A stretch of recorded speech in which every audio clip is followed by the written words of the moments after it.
मंडळी, रात्री उमलणाऱ्या या फुलांचा सुगंध इतका सुवासिक, मस्त, इतका कामिंग असतो की एकदा घरात हा निशिगंध फुलला ना तर वातावरणच बदलून जात असतं. पण प्रश्न असा आहे की हे सुंदर फुल आपण घरी बल्ब पासून इझिली ग्रो करू शकतो का? सो आन्सर आहे हो, आणि खूप इझिली. आजच्या व्हिडिओमध्ये मी तुम्हाला माझा कंप्लीट अनुभव दाखविणार आहे. सो मी मिशोवरून देखील याचे बल्ब ऑर्डर केलेले होते. सो हाय, हॅलो, नमस्कार मंडळी, मी राजश्री पाटील मनपूर्वक स्वागत करते आजच्या पुन्हा एका नवीन आणि माहितीपूर्वक व्हिडिओमध्ये. तर मंडळी, मी मिशोवरून घेतलेले हे निशिगंधचे बल्ब, त्याची प्रॉपर ट्रीटमेंट, प्लांटिंग प्रोसेस आणि आता त्यावर आलेली फ्रेश न्यू ग्रोथ हे संपूर्ण दाखविणार आहे. So let's start this video and beautiful gardening journey. So मंडळी, first is a bulb selection. सुरुवात करूया बल्ब पासून. हे मी जे काही बल्ब आहे ते मिशोवरून ऑर्डर केलेले होते. जवळपास 89 रुपीजला ते फ्री शिपिंगमध्ये मला रिसीव्ह झालेले होते. त्यासोबत सनफ्लावर सीड्स आणि हे छोटंसं वर्मी कंपोस्टचं जे काही सॅशे आहे ते त्यांनी फ्री दिलेलं होतं.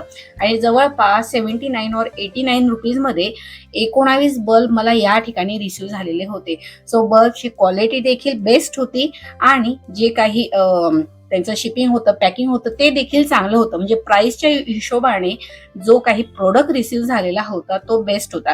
सो मी ज्या ठिकाणाहून ते ऑर्डर केलेलं होतं सेम प्रोडक्ट मी टॅग करून देणार आहे. सो तुम्हालाही जर निशिगंधाचे बल्ब ऑर्डर करायचे असतील तर तुम्ही नक्कीच त्या ठिकाणाहून ऑर्डर करू शकता. तर मंडळी, ज्या वेळेस आपण ऑनलाईन बल्ब घेत असतो त्यामध्ये मात्र थोडं केअरफुल राहणं देखील खूप इम्पॉर्टंट आहे. सर्वात महत्त्वाचं म्हणजे बल्ब फर्म असला पाहिजे. शिवाय बल्ब हा सॉफ्ट किंवा कुजलेला देखील नसावा आणि त्या बल्ब मधून छोटासा शूट जर दिसत असेल तर मात्र बेस्टच आहे. मी जेव्हा हे बल्ब घेतले तेव्हा ते हेल्दी आणि फ्रेश देखील होते. सो लक्षात ठेवा, healthy bulb is equal to strong bulb plus जास्त फुलं. यानंतरचं आपलं सेकंड स्टेप आहे की फंगीसाईड ट्रीटमेंट. तर मंडळी, आता एक ही इम्पॉर्टंट स्टेप आहे जी बहुतेक लोक या स्टेप मात्र स्किप करत असतात, जी आहे फंगीसाईड ट्रीटमेंट. मी हे बल्ब 15 ते 20 मिनिटांसाठी या फंगीसाईड मिक्स पाण्यात भिजवून ठेवलेले होते. सो एक मगामध्ये जे काही ग्रीन पावडर टाकलं ते साप पावडर आहे, जे की फंगीसाईड आहे. तुमच्याकडे साप पावडर व्यतिरिक्त दुसरं कुठलं फंगीसाईड असेल तर तुम्ही त्याचा देखील वापर करू शकतात आणि या साप पावडरची देखील लिंक मी टॅग करून देणार आहे. तर यामध्ये जवळपास 15 ते 20 मिनिटं आपल्याला भिजवून ठेवायचे आहे. या स्टेपमुळे काय होतं तर बल्बचा फंगस पासून म्हणजे बल्बला प्रोटेक्शन मिळत असतं. शिवाय बल्ब देखील कुजत नाही, शिवाय रूटिंग देखील याची स्ट्रॉंग होत असते. त्यानंतर मी हे जे बल्ब होते ते सावलीत अर्धा ते पाऊण तासासाठी मात्र पूर्ण ड्राय देखील होऊ दिलेले होते. सो ही छोटीशी जी काही स्टेप आहे तुमच्या प्लांटला फ्युचरमध्ये मोठ्या प्रॉब्लेम पासून देखील वाचवू शकते. सो यानंतरची जी काही स्टेप 3 आहे, ज्या ठिकाणी आहे पॉटिंग मिक्सचर. सो आता येतो सर्वात मेन पार्ट, तो म्हणजे प्लांटिंगचा. या ठिकाणी मी वापरलेलं जे काही पॉटिंग मिक्सचर होतं यामध्ये garden soil plus cocopeat plus vermi compost होतं. तुमच्याकडे जर कोकोपीट नसेल तर तुम्ही त्यामध्ये वाळूचा देखील वापर करू शकता. सो अशा प्रकारे या ठिकाणी वेल ड्रेन सॉइल पॉटिंग मिक्सचर जे आहे ते मी तयार करून घेतलेलं होतं. हा मिक्स हलका देत असतो, लाईट असतो, शिवाय वेल ड्रेनिंग देखील असतो, जो बल्ब साठी मात्र परफेक्ट आहे. अशा पॉटिंग मिक्सचर मध्ये जर तुम्ही बल्ब ग्रो करायला ठेवले तर मात्र ते कधीही कुजत नाही किंवा त्यांपासून असं नाही होत की प्लांट जे आहे किंवा प्लांटिंग म्हणतात किंवा जे काही न्यू ग्रोथ आहे ती येणार नाही. तर अशा प्रकारचं पॉटिंग मिक्सचर ठेवा, जे की लाईट असायला हवं आणि वेल ड्रेनिंग असायला हवं. सो 15-20 मिनिटांनंतर फंगीसाईड पाण्यातनं हे बल्ब बाहेर काढून घेतलेले होते आणि त्यांना जवळपास अर्धा ते पाऊण तासामध्ये उन्हात नाही, फक्त सावलीमध्ये, हवेमध्ये आपल्याला ड्राय करायला ठेवून घ्यायचे होते. तर मंडळी, आता या ठिकाणी बल्ब देखील ड्राय झालेले आहेत. पूर्णपणे जास्त ड्राय देखील मात्र करू नका. यानंतर मी कुंडी देखील मातीने भरून घेतलेली आहे. सो कुंडी मातीने भरल्यानंतर व्यवस्थित पॉइंट साईडवर आपल्याला ह्या जी बल्बची जी काही पॉइंट असते जिथून त्यांचे न्यू शूट ग्रो होणार असतात ती जी बाजू आहे, ती जी साईड आहे ती आपल्याला मात्र अप म्हणजे वर ठेवायची आहे आणि हा बल्ब कुंडीच्या मातीमध्ये अगदी 2 ते 3 इंच डेप्थ मध्येच लावायचा आहे. जास्त खोलवर किंवा कुंडीच्या तळाशी देखील मात्र हा बल्ब लावू नये. यानंतर पुन्हा आपल्याला छोटीशी पुन्हा बारीक अशी मातीची लेअरिंग करून देखील घ्यायची आहे. तर जवळपास हे जे 2 कुंड्या होत्या त्यामध्ये मी जवळपास 5 ते 6 इतक्या क्वांटिटीमध्ये किंवा 7 पेक्षा जास्त देखील जे बल्ब होते ते मी या ठिकाणी लावून घेतलेले होते. जे काही 1-2 बल्ब होते जे कुजलेले जी काही त्यांची साईड होती ती मात्र रिमूव्ह करून घेतली आणि ज्या ठिकाणाहून ते व्यवस्थित दिसत होते त्या ठिकाणाहून न्यू शूट देखील ग्रो होत होते त्या साईड मात्र मी अप करून घेतलेल्या होत्या. सो अशा प्रकारे दोन्ही कुंडींमध्ये मी जवळपास जे 18-19 बल्ब होते ते लावून घेतलेले होते. सो मंडळी, आता या ठिकाणी प्लांटिंग झाल्यावर मी पुन्हा एक लेअर ही हलकीशी मातीची करून घेतलेली होती आणि त्यानंतर हलकंसं देखील आपल्याला पाणी देऊन घ्यायचं आहे. बस सुरुवात मात्र इथूनच होत असते.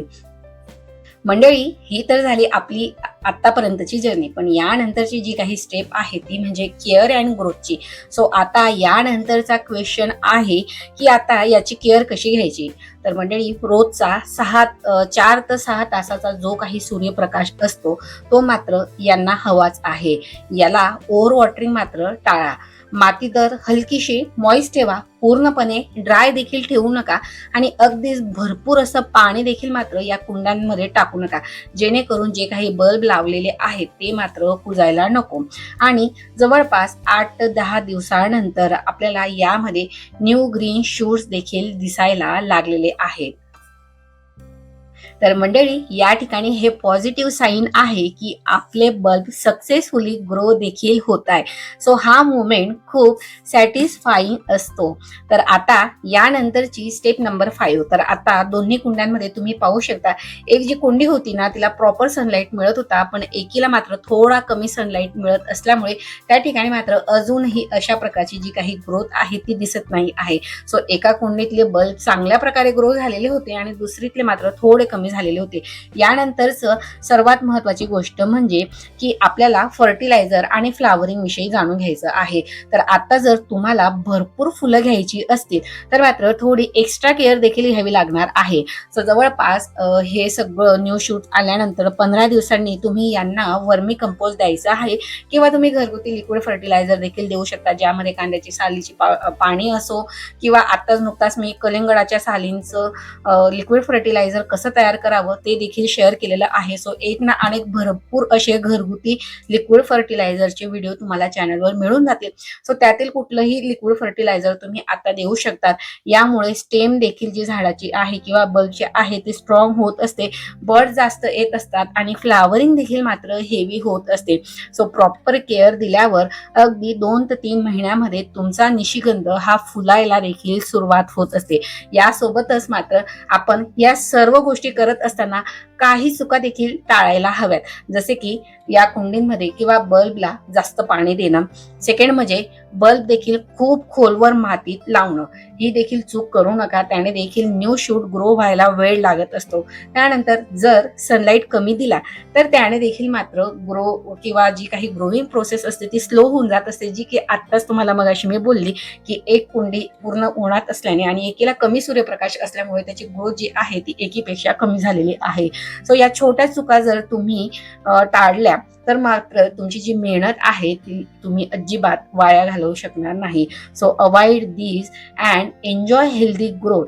तर हा होता कम्प्लीट एक्सपेरिमेंट मिशोवरून बल्ब ऑर्डर करण्यापासून तर हेल्दी ग्रोथ पर्यंतचा. तर आता मला नक्की सांगा की तुम्ही निशिगंधा लावणार आहेत किंवा नाही. तर मंडळी, आजचा हा व्हिडिओ तुम्हाला थोडा जरी हेल्पफुल ठरला असेल तर मात्र व्हिडिओला लाईक करायला अजिबात कंजूसी करू नका. शिवाय तुमच्याकडे निशिगंधाचे बल्ब आहेत का किंवा तुमच्याकडे आता मात्र जे काही निशिगंधा आहे ती कुठल्या स्टेजवर आहे ते देखील मात्र मला कमेंट सेक्शन मध्ये सांगा. आणि या व्यतिरिक्त तुम्ही वेगळी काळजी कुठली घेतात किंवा या व्यतिरिक्त तुमच्याकडे जर एक्स्ट्रा केअर टिप्स असतील ते देखील मात्र नक्कीच कमेंट सेक्शन मध्ये शेअर करायला विसरू नका. चला तर मग मंडळी, आजचा हा व्हिडिओ तुम्हाला थोडा जरी आवडला असेल तर मात्र व्हिडिओला लाईक करून, शिवाय ज्यांच्याकडे निशिगंधा निशिगंधाचे भरपूर असे जी काही रोपं आहेत, बल्ब आहेत त्यांना देखील मात्र नक्की शेअर करा. शिवाय अजूनही जर तुम्ही चॅनलला सबस्क्राईब केलं नसेल तर मात्र सबस्क्राईब बटन प्रेस करून बेल आयकॉन प्रेस करून ऑलचं ऑप्शन देखील सिलेक्ट करा. जेणेकरून येणाऱ्या लाँग आणि शॉर्ट दोन्ही व्हिडिओ पाहता येतील. कारण की असेच निःशुल्क आणि हटके असे गार्डनिंग टिप्सचे व्हिडिओ मी तुमच्यासाठी मात्र वेळोवेळी घेऊन येत असते. चला तर मग भेटूया पुन्हा एका नवीन आणि माहितीपूर्वक व्हिडिओमध्ये. तोपर्यंत मात्र तुमची आणि तुमच्या झाडांची देखील काळजी घ्या. So take care and bye friend. Happy gardening.